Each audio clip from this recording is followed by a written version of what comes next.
Hello everybody and welcome back to RainBro Crafts. My name is Colton and today I will be making for you the second soap in our G.I.LF collection for the month of May. G.I.LF stands for Gardens I'd Like to Frolic In, and this scent, Desert Scrub, is my most favorite of our 3-bar lineup for the month of May. Before we get to the fragrances though, we are going to start by adding our lye water and sodium lactate to our custom plant-based oil blend. And that oil blend is down in the description box below if you want to give it a try and test out making soap. It is a great soap oil blend that we have been formulating over the past few years since we've been making soap basically.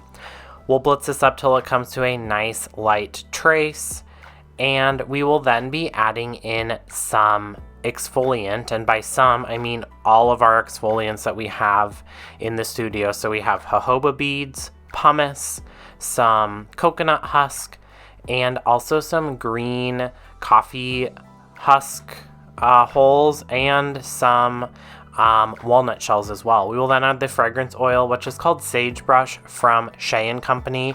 It has some lavender, some bergamot, sage of course, chamomile, and there's also some woodsy notes. It is delicious. It was previously called Campfire, but they've rebranded it to be called Sagebrush, and it's a really appropriate name. It is nice and herby and woodsy, and it's everything I personally look for in a bar of soap, especially now that we're kind of gearing up for the hotter months. It's a very cool and refreshing scent.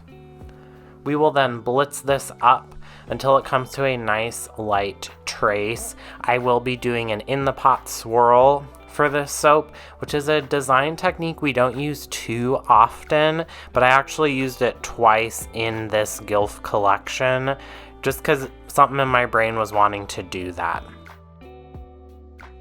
This fragrance oil behaved beautifully. It did not accelerate. I feel like it actually kind of slowed down the trace process just a little bit, which is fine by me.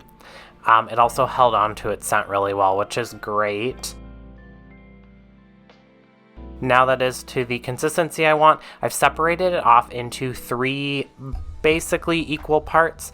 To the container that I'm adding the color to now, we're adding a nice kind of denim-y blue color.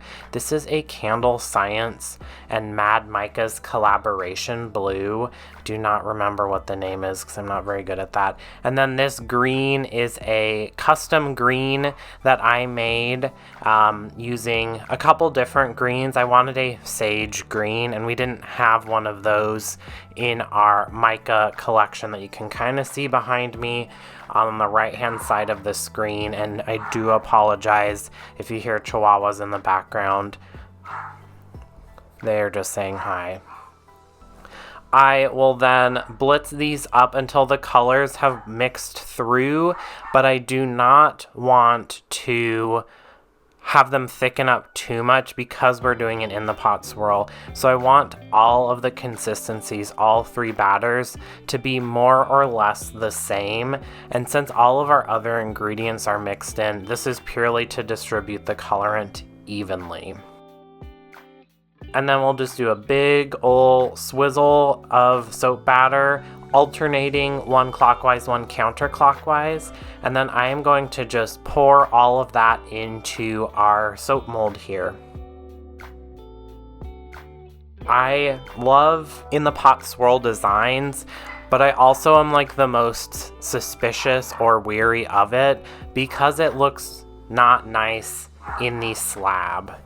So once I have all of that soap batter into our slab molder, I'm going to scrape out the remainder into 3 lines. I'm going to be doing a feathering technique similar to the cilantro soap, and I'll put a card up in the corner if you haven't watched that video. I wanted to take advantage of all 3 of these colors and really have them represented on the top of the soap bar.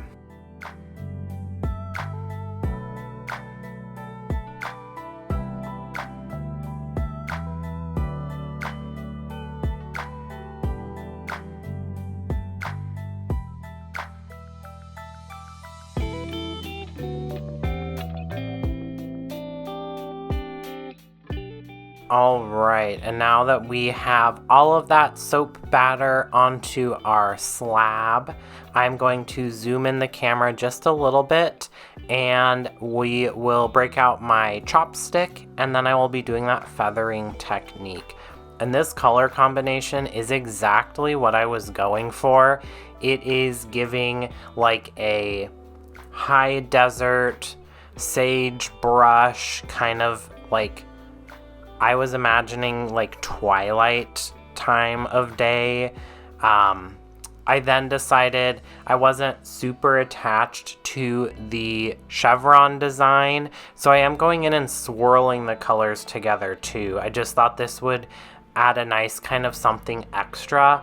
It also kind of matches the inside of the bar because I did do an in the pot swirl. So I'm bringing a swirl technique onto the top. Then flip my chopstick over, clean up the edges, except this design wasn't terribly messy.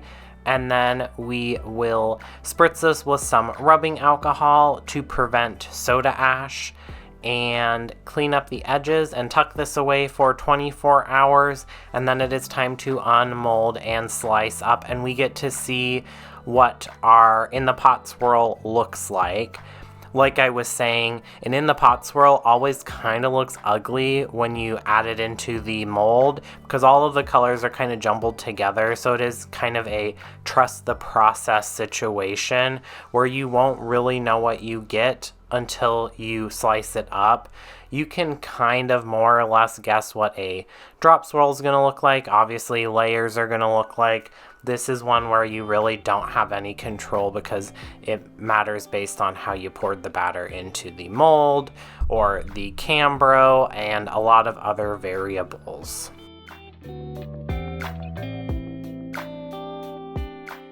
When we were designing this specific soap, I wanted one that was kind of like a garden bar, so one that really is good at cleaning up dirt, so like exfoliating your hands after you've been out rutting around in the garden all day long. That's why we were adding all of these exfoliants. I will say this still on the level of like 1 to 10, with 10 being the highest exfoliant and 1 being the lowest. This is still like maybe a 4 or 5.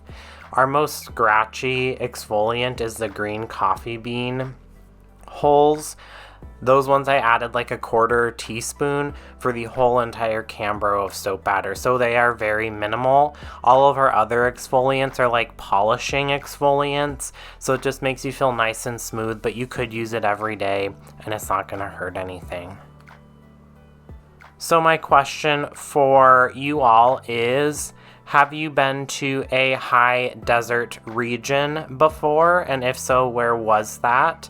I have been to Colorado, Bend, Oregon, and also Utah, like Salt Lake area and like Provo, Utah. So all kind of high desert, very like scrub brushy, sandy, dusty, very beautiful. Very different from Vancouver, Washington. Thanks for watching. If you want to get soaps, candles, or bath bombs sent to your house each and every month, check out our website, rainbrocrafts.com, to become a subscriber and join this lovely list of individuals coming up on the screen here. They get soaps or candles sent directly to their house each and every month. Thank you for watching. Don't forget to like this video, comment down below if you've been to the high desert, and if you have, where was it? Also subscribe to the channel and ring that bell icon so you get notified when we release new videos. Thanks. Bye.